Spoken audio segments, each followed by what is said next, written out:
Hola, buenas tardes. La Comisión de Ciencia y Tecnología del Instituto Patria presenta ciclo de entrevistas de ciencia y tecnología.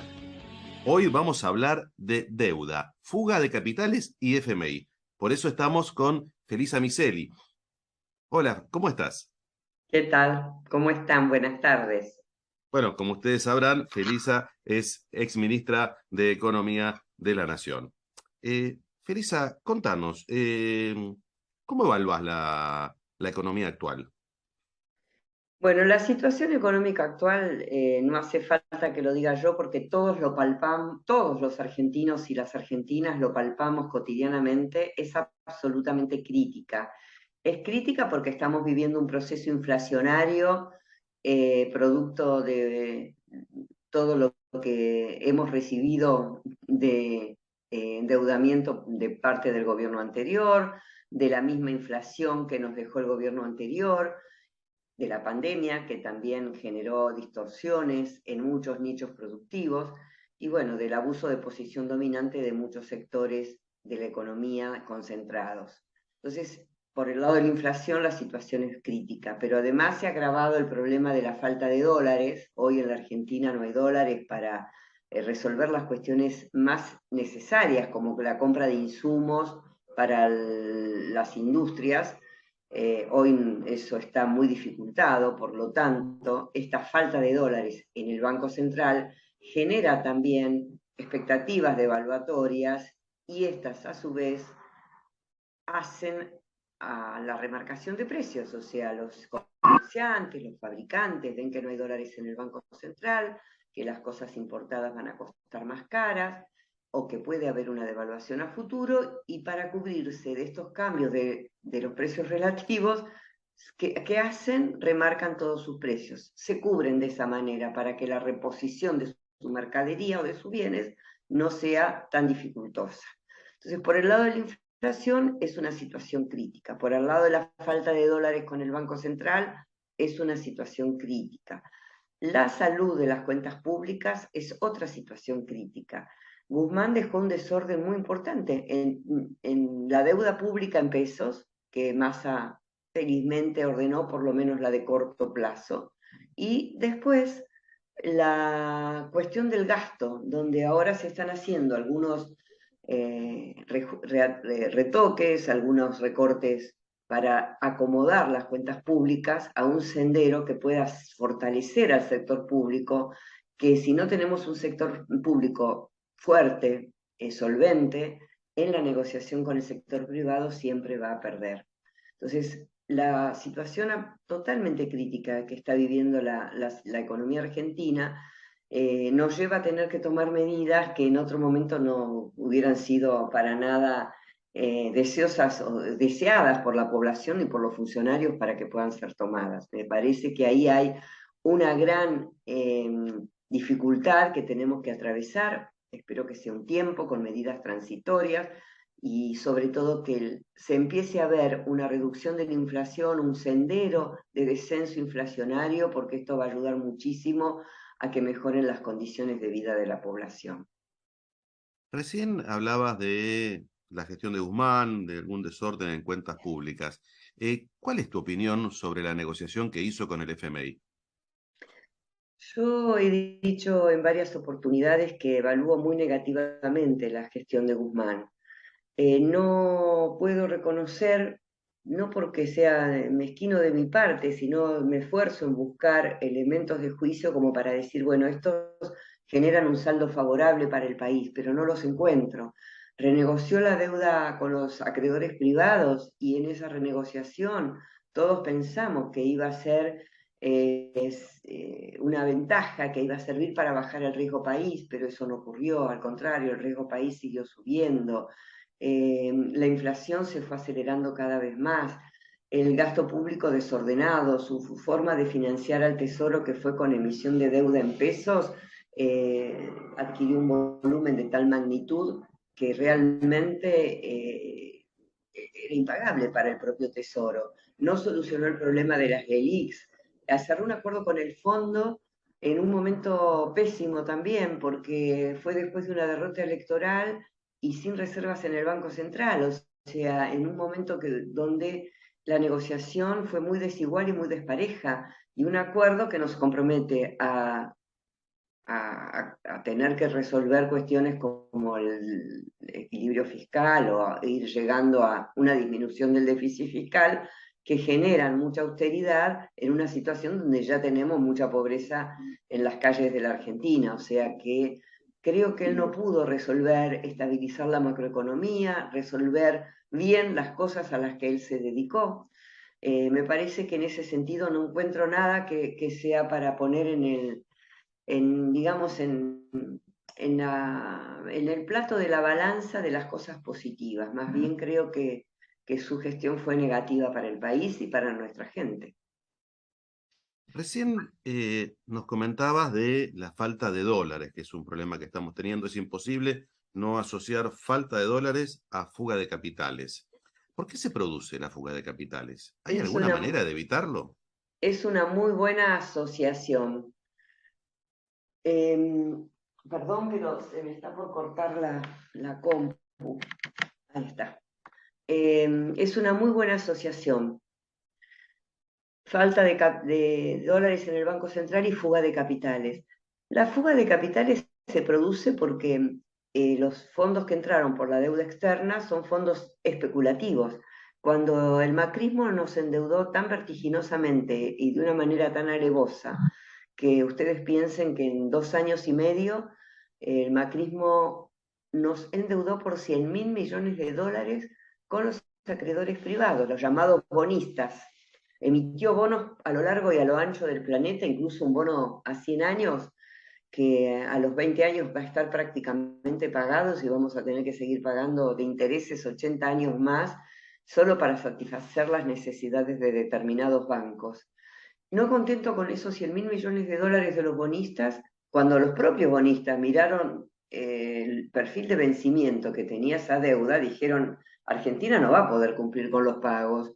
Entonces le dijeron al gobierno de Macri, ya no les financiamos más, ni les vamos a comprar más bonos. ¿Qué hizo el gobierno de Macri? Fue corriendo al Fondo Monetario Internacional. Y ahí nos endeudamos por otros 57.500 millones de dólares, de los cuales solo se desembolsaron 45.000 millones de dólares. Una cifra absolutamente desproporcionada para lo que son las capacidades de repago de nuestro país, desproporcionadas con relación a la cuota de capital que tenemos en el fondo, en que nos tocaban 20.000 millones, nos dieron 44.557 en realidad.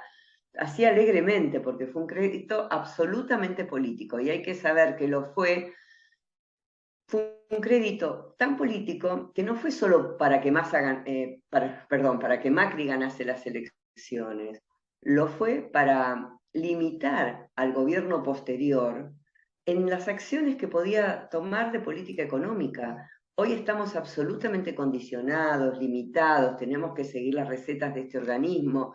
Pensemos que el préstamo que tenemos es a 10 años, o sea, por lo menos por 10 años, en el mejor de los casos, pero es tanto lo que hay que pagar que probablemente sean todavía más años.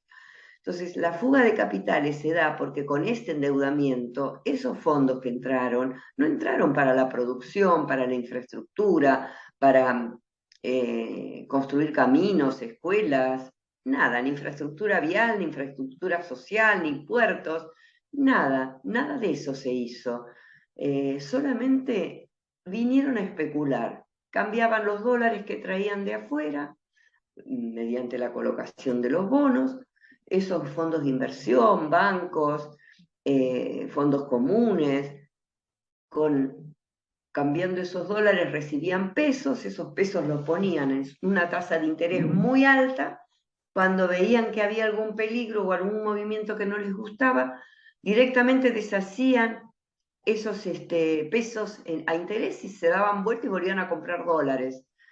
Entonces, hacían una diferencia que llegó hasta el 30% en dólares, cuando la tasa de interés de esos años en dólares era el 0,25% la que tenía la Reserva Federal. Imagínense las ganancias multimillonarias que obtuvieron muchos con las inversiones especulativas que hicieron en la Argentina.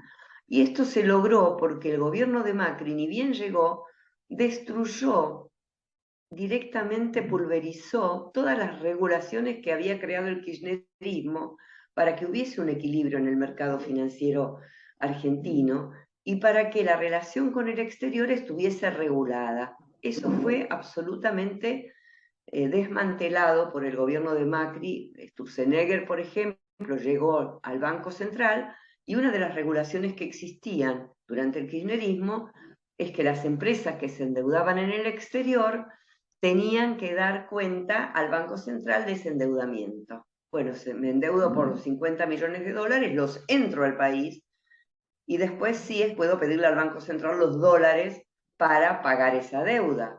Pongamos 10 cuotas de 5 millones de dólares cada una, pero al desmantelar ese registro, ahora las empresas van y le piden al Banco Central, sin ningún tipo de constancia, necesito 20 millones de dólares, 15 millones de dólares para pagar la deuda que tomé durante el gobierno de Macri, y eso hace que el Banco Central esté siempre condicionado y en falta porque no le alcanzan los dólares, y todos sabemos que muchos de los que fugaron son también estas grandes empresas que utilizan este concepto de deuda financiera para seguir girando divisas al exterior.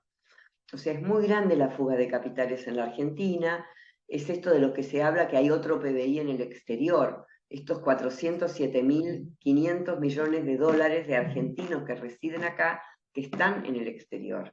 Si eso estuviera acá, imaginémonos que habría un PBI del doble, con lo cual nuestras jubilaciones podrían ser del doble, nuestros salarios promedios del doble, la situación económica sería muchísimo mejor, más favorable a las mayorías porque tendríamos una gran parte de esos fondos produciendo inversión, produciendo bienes y servicios y no radicados en otros lugares, incluso muchos en las llamadas guaridas fiscales que no reportan ningún beneficio para la Argentina. Ahora, ¿hay manera de evitar la fuga de capitales? Sí, una de las mejores maneras de evitar la fuga de capitales es generando estabilidad macroeconómica. Por eso yo soy tan crítica en relación a la experiencia de Guzmán, porque lejos de generar esa estabilidad macroeconómica, agudizó todos los problemas que teníamos. Regulaciones a la cuenta de capital, que es estas que voy mencionando. El gobierno de Alberto Fernández recompuso algunas regulaciones, por ejemplo, Macri levantó la regulación que existió durante todo el kirchnerismo de que los exportadores debían liquidar sus exportaciones en Plaza Buenos Aires. Quiere decir que acá en la Argentina durante el macrismo cualquiera vendía un bien al exterior, exportaba y podía dejarlo en cualquier cuenta del exterior. Entonces no había un ingreso de dólares por este concepto. Entonces, esta es otra regulación. Una regulación que existió y que también fue desmantelada fue, como existe en casi todos los países de la región, en Brasil y en Chile, por ejemplo, que fondos que entran del exterior y van a ningún tipo de inversión productiva ni de infraestructura, sino a la especulación financiera, deben quedarse por lo menos en el país durante un año. Entonces, y para quedarse ese año y para entrar deben dejar un depósito del 30% de lo que entran. Por ejemplo, un fondo de inversión entra 100 millones de dólares, se debe quedar un año y dejar depositados 30 millones de dólares. Si hay una corrida y se quieren ir antes, pierden esos 30 millones de dólares, ese depósito del 30%. Esa era una regulación vigente que evitaba la especulación y es que sea tan fácil esta fuga de capitales. Eso se desmanteló y hoy es automático. Cualquiera entra y, y se va cuando quiere, con lo cual siempre nos genera una debilidad muy, muy grande a la Argentina, porque cuando empieza a haber algún tipo de rumor de que puede haber una devaluación, de que hay una corrida como la que hubo todo este tiempo pasado y que todavía estamos intentando salir de ella, estos fondos enseguida venden sus activos en pesos, se pasan a dólares y se van de vuelta al exterior, sin esperar nada ni perder nada, porque le sacamos todo tipo de regulación. ¿Qué lectura tenés del problema de la economía bimonetaria y cómo se podría encaminar una solución? La economía bimonetaria existe, de hecho, porque nuestro país, con su experiencia inflacionaria y sus recurrentes crisis financieras, nunca ha podido generar una credibilidad en nuestra propia moneda, o sea, el peso hoy no es reserva de valor para los argentinos. Entonces hay que tomarla como un dato de la realidad. Y esa economía bimonetaria que tenemos tiene posibles soluciones. Cuanto más posibilidades tenés de que la inflación se vaya reduciendo, cuando más reservas tenés en el Banco Central, más fácil es de manejar esto, porque en otros momentos, incluso en la época en que yo estaba a cargo del Ministerio de Economía, nosotros nos pasaba al revés. Nosotros no queríamos ni que entrasen dólares, todos querían traer sus dólares a la Argentina y nosotros queríamos que no entrasen porque nos hacían bajar el tipo de cambio, nosotros queríamos tener un tipo de cambio alto y competitivo. Entonces, las condiciones macroeconómicas son las que ayudan a que este fenómeno de la economía bimonetaria se vaya recomponiendo. Y además, creo que mientras no logremos recuperar el valor de nuestra propia moneda, para que pueda haber instrumentos de ahorro en pesos, lo que tenemos que hacer es generar una muy clara asignación de las divisas escasas que tenemos. Esto no ha pasado en este gobierno. Hoy nos encontramos con las noticias de que faltan insumos para las pequeñas y medianas empresas o para las grandes empresas, para la producción, que es la que sostiene el empleo y el trabajo, y se han asignado divisas para la importación de autos de lujo, de yates, de helicópteros, y no sabemos con qué criterio se dio prioridad a esa utilización. Por eso digo, el Banco Central también ha hecho muy mala gestión de reservas, porque si no se hubieran accedido a todas estas bienes suntuarios, hoy sí tendríamos un mayor caudal de reservas y mayor fortaleza ante estas presiones devaluatorias. Esta es una medida, es decir, fijar un cronograma y una asignación y unas prioridades muy claras y muy transparentes para la utilización de las divisas, ya que son el bien escaso en la Argentina. Bien. Respecto de la gestión de Sergio Massa, ¿qué perspectiva ves a esta gestión y cómo son las medidas que tomó hasta ahora? Bueno, yo lo que veo es que se trata de hacer todas medidas urgentes para tratar de parar la pelota porque estábamos en un vértigo donde todos los días el dólar subía, donde todos los días se remarcaban muchísimo los precios. Entonces, hay una intención de él de ir solucionando los problemas por separado, de a uno y en simultánea, ¿no? O sea, es difícil su situación, es muy complicada. Yo creo que él tiene como ventaja o a favor en relación a los ministros anteriores, sobre todo en relación a Guzmán bueno, y a Batá, que tuvo muy poquito, tiene la ventaja de que asumió con un fuerte respaldo político. Él es una de las patas electorales del Frente de Todos, y los otros dos actores fuertes también le han dado su respaldo. Asumió también con un diseño institucional muy apropiado para llevar adelante las medidas que se necesitan para sortear una crisis. Esto es, se han juntado las áreas tan necesarias, como puede haber un área de comercio por un lado, un área de agricultura por el otro, desarrollo productivo, hacienda, tiene que estar todo unificado y eso me pareció muy acertado haber definido este diseño institucional que le permite manejar, digamos, lo que se llama la botonera de la economía. Eso me parece también importante.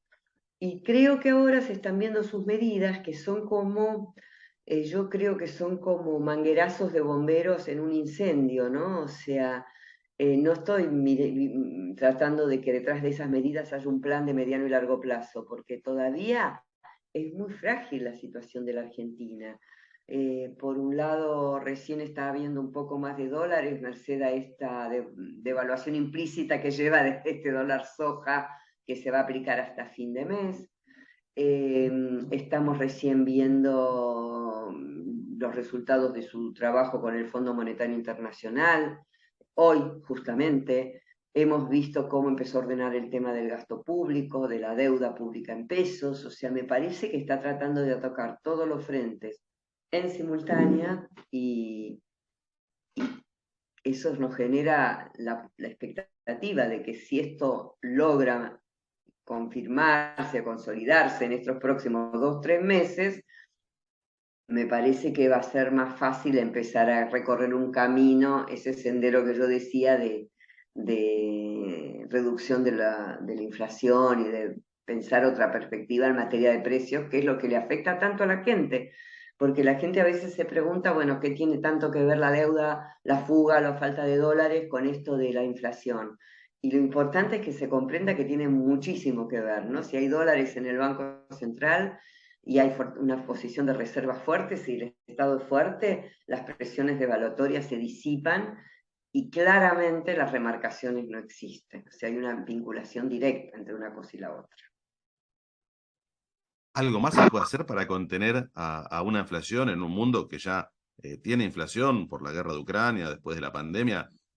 Han conocido la inflación personas, no sé, en España, en Europa, que hoy no la conocían, pero para nosotros, los argentinos, ¿qué otras cosas podemos hacer para mitigar el efecto inflacionario? Bueno, yo creo que hay una gran oportunidad de resolver de una vez por todas el tema de las LELIQs. Ustedes saben que esto es una gran masa de recursos que emite el Banco Central. Hay una emisión monetaria que va a los bancos para pagarle los intereses de las LELIQ, que es muy alta. Y si esta emisión monetaria se pudiera reducir, aunque sea la mitad, no hace falta que sea todo de golpe, ahí ganaríamos mucho espacio para que haya menos emisión monetaria y que el Estado pudiese estar un poco más solvente y con más espaldas, digamos. Esta sería una primera medida que yo adoptaría, ir reduciendo el stock del ELIX para pagar menos intereses y emitir menos en esta emisión monetaria que va a los bancos por las LELIQs. La segunda cuestión que me parece fundamental es la participación del Estado en algunas cuestiones de las exportaciones agropecuarias. Retenciones hoy, lamentablemente, en Argentina no se pueden poner, es como un instrumento que está vedado porque hay tanta resistencia. Yo siempre digo, Perón gobernó sin retenciones, pero claro, tenía el IAPI. Hoy no vamos a recrear un IAPI, pero sí podemos recrear una participación a través de, no sé, YPF Agro, por ejemplo, mayor en el comercio de granos y de esa manera evitar esos cuellos de botella como tuvimos con el trigo, por ejemplo, cuando subía la harina y porque se exportaba todo. Y eso me parece que es una manera de hacerlo a partir de la posibilidad de que el Estado participe como con una empresa testigo en el mercado agroexportador. Y otra cuestión es que funcione la Comisión Nacional de Defensa de la Competencia para parar el abuso de posición dominante. Uno se entera de que hay empresas que aumentan el 30% en dólares y nadie actúa en este sentido. Y ustedes saben que en otros países del mundo, en la eurozona, por ejemplo, las leyes antitrust de los Estados Unidos, las multas cuando hay este tipo de abuso de posición dominante son altísimas. Las pagan las empresas y aquí realmente no funciona ese mecanismo, lo cual nos hace tener muchísimas menos herramientas porque es una forma de tener un instrumento menos con el cual trabajar con las empresas para lograr que no hagan estas cuestiones de esos aumentos tan extraordinarios de los precios que no se condicen con ninguna estructura de costos, con nada. Muchísimas gracias, licenciada. No, un gusto para mí estar con ustedes.